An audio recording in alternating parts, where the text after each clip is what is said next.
À 8 ans, elle a eu le béguin pour une autre petite fille. Elle a été capable de lui dire, écoute, moi, j'aimerais ça que tu sois mon amoureuse. Moi, je suis un garçon dans ma tête, mais j'ai un corps de fille.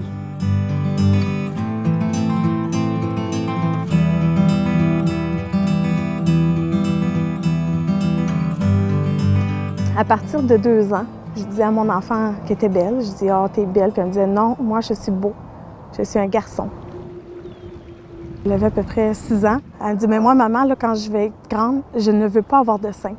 Moi, je veux des pectoraux et je ne veux pas avoir mon vagin, je veux un pénis. » Stéphanie me disait souvent, « Maman, dis-moi que je suis ton garçon. » Puis je disais, « Bien, je ne peux pas dire que tu es mon garçon.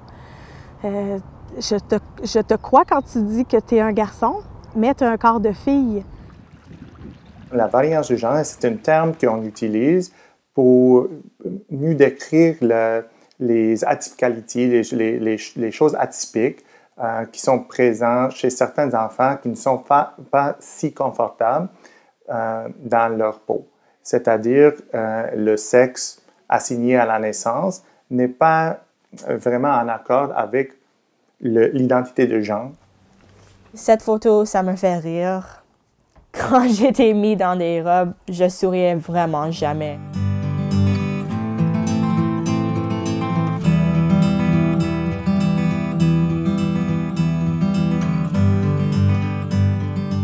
Jusqu'au 6e année, je sentais vraiment un peu seule dans le monde. Je savais que personne me comprend parce que je peux pas comprendre. Je pourrais pas comprendre pourquoi j'étais un peu différent. C'était pas juste que je jouais des sports puis j'étais un peu comme active. C'était comme la façon que je me présente, les vêtements que je porte. J'étais pas vraiment confortable d'être appelée Vanessa quand j'étais jeune. Je savais pas que c'était quelque chose jusqu'à vraiment tard dans ma vie. J'ai entendu à la radio une maman qui a un enfant qui a la dysphorie de genre qui expliquait les étapes de son enfant, comment tout ça est arrivé. Et je me sentais interpellée. Je me disais, oh mon Dieu, ça ressemble tellement à l'histoire avec mon enfant, ça. Ça m'a amenée à vouloir aller vérifier. C'était le groupe Enfants transgenres. Moi, à la première rencontre, j'étais débordée de questions. En leur expliquant qu'est-ce qui se passait à la maison avec mon enfant, ils ont su me dire, eux, qu'est-ce qu'il fallait que je fasse, comment agir pour pouvoir avoir justement l'aide nécessaire. On a une équipe de parents bénévoles qui sont prêts, si jamais, pour accompagner un parent à un rendez-vous médical, accompagner un parent lors d'une rencontre avec une école.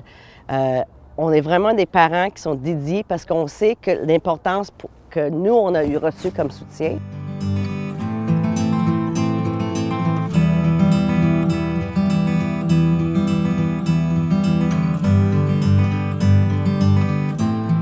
En 2001, il n'y avait pas de ressources, il y avait pas de... On était traités comme des parents folles, votre enfant a un problème de santé mentale. Alors, j'ai vu que l'importance de pouvoir avoir accès à des communautés pour lesquelles on pourrait avoir un empowerment. C'est ça que nous, comme organisme, on essaie d'offrir à ces jeunes-là. Puis ces parents-là, cet espace où tout est accepté, puis tout est normal. Son père, lui, n'accepte pas parce qu'il ne comprend pas. Lui, il se dit, bien écoute, la façon qu'on agit va avoir des répercussions, donc il faut qu'elle accepte qu'elle est une fille, on va l'habiller en fille. Fait que moi, de mon côté, je n'étais pas d'accord, mais bon, je l'ai laissé aller avec ça. Puis finalement, il l'obligeait à s'habiller en fille. Il lui achetait des camisoles un peu comme soutien-gorge, des choses comme ça. Puis après quelques mois, je dirais à peu près 3-4 mois, Stéphanie m'a parlé de mort. Elle m'a dit, moi, papa m'habille en fille et je veux mourir, maman. Des fois, il y a des enfants très, très, très jeunes qui parlent de la dépression, les pensées noires, même le suicide, parce qu'il y avait une certaine malaise avec la vie quotidienne. La première consultation avec le docteur Gauche, en fait, le papa est venu avec Stéphanie et moi. Puis, c'est ça, le docteur, ce qu'il fait, c'est qu'il veut entendre... il a entendu l'histoire de papa, comment lui voit les choses, mon histoire à moi, comment moi je perçois les miennes. Et puis ensuite, il écoute notre enfant. Le médecin, lui, ce qu'il m'a dit, c'est que oui, notre enfant a une dysphorie du genre. Et ça, la dysphorie du genre peut, à l'adolescence, changer. Ça peut, peut-être que notre enfant peut être gay, peut-être qu'il va être hétéro, on ne le sait pas, c'est pas important. Le but là-dedans, c'est de juste le laisser être un enfant et s'exprimer comme elle en a besoin.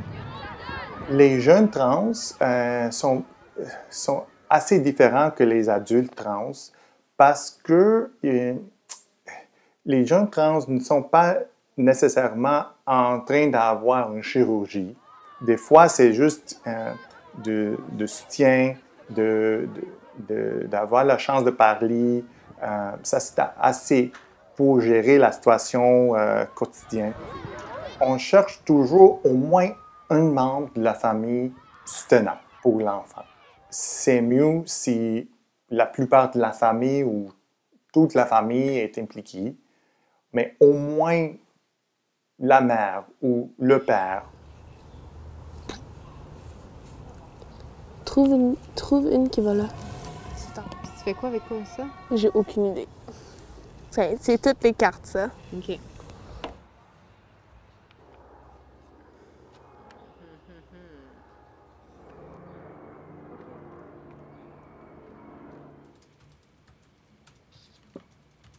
Les enfants qui sont soutenus par leurs parents ont exactement le même niveau de santé mentale que les jeunes non-trans.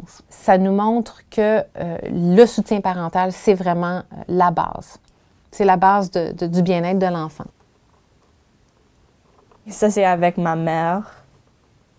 Elle est vraiment importante pour moi. Elle me supporte dans toutes mes décisions. Il y a beaucoup de vidéos sur Facebook puis sur l'Internet des parents qui disent l'histoire de leurs enfants, puis ça m'a vraiment aidé ma mère dans cette façon-là, d'avoir juste savoir qu'elle n'était pas seule avec un enfant qui était trans. Ouais. Le fardeau, il est là pas parce que l'enfant est trans. Le fardeau, il est là parce que la société n'est pas du tout adaptée. L'école ne comprend pas. Il n'y a pas de ligne directrice qui vienne du ministère de l'Éducation. C'est les parents qui doivent se rendre à l'école puis éduquer les professeurs sur les enjeux trans. C'est pas donné à tout le monde d'être capable de faire ça, de rentrer dans une école puis de confronter une direction pour leur dire « mon enfant a le droit à ça ».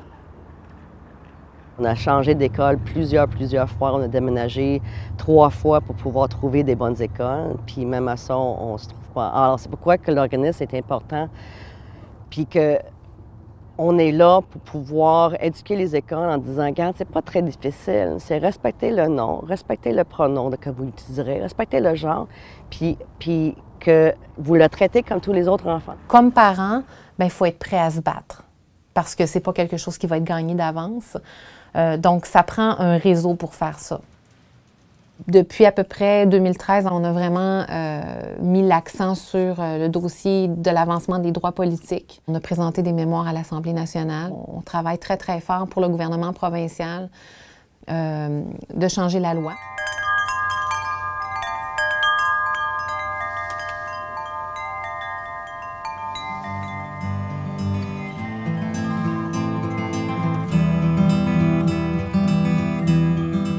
Quand le gouvernement protégera-t-il les droits des jeunes transgenres? Monsieur le Premier ministre, Madame la ministre de la Justice, nous vous écrivrons aujourd'hui puisque nous avons vraiment besoin de votre soutien. Nous sommes 2 jeunes qui vivons des réalités difficiles, en grande partie puisque nos identités de genre ne sont pas respectées ni reconnues. J'ai écrit la lettre avec David James Lazur. On est allé au Parlement pour essayer de faire avancer la cause. Puis on voulait faire que la population et les premiers ministres sachent plus sur notre cause et qu'ils essaient de faire une action pour la faire avancer.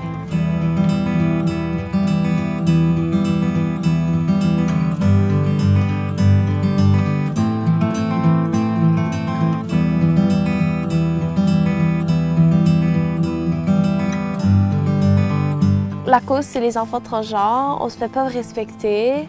Nos papiers d'identité ils nous reflètent pas, en fait. Puis on voudrait que ça change. Aujourd'hui, il y a un momentum à mieux parler, au plus parler de ce sujet, c'est-à-dire les jeunes transgenres, la variance de genre, les différences par rapport aux identités de genre, parce qu'il y a une ouverture de la société. Quand j'étais 17, j'étais à Dawson, puis j'ai allé à John Abbott avec ma meilleure amie. Puis on a trouvé un groupe et c'était avec ce groupe que j'ai rencontré des autres gens qui sentaient comme moi. Puis après ça, c'était juste dans la recherche, puis avec des autres personnes que j'ai comme être capable de savoir que je suis trans. Je ne serais pas rendue au même point si j'avais pas reçu cette aide-là, parce que c'est intense. Quand ton enfant te dit qu'il veut pas de seins, qu'il veut des pectoraux, pénis, nous aussi, en tant que parents, on a besoin d'aide. On a besoin d'avoir un psychologue qui nous suit dans cette aventure-là. Si les parents, nous, on trouve ça difficile, imaginez comment les enfants, eux, se sentent. On voit souvent dans beaucoup des enfants, une fois que la transition sociale est faite, l'enfant est plus heureuse, communique plus. Des fois, les difficultés d'apprentissage disparaissent. Des fois, c'est comme la colère ou la tristesse que l'enfant avait avant, et ça se transforme en une beauté extraordinaire. Marcus est heureux, vraiment heureux. Mes amis, tout le monde qui m'a supporté, qui me supporte maintenant dans mon transition, c'est un peu comme dans un film. Avant, elle était fâchée parce qu'elle veut qu'on dise qu'elle est un garçon. Mais aujourd'hui, avec la façon que je l'ai géré, puis qu'elle le gère aussi, aujourd'hui, elle est capable, elle assume, puis elle accepte que, ben oui, c'est vrai que j'ai un corps de fille, je voudrais être un garçon, mais elle n'a plus de frustration. Elle a compris que c'est correct. Les gens me respectent et moi, je sais qui je suis. Ma mère le sait, puis ce que les autres vont en penser, c'est pas grave.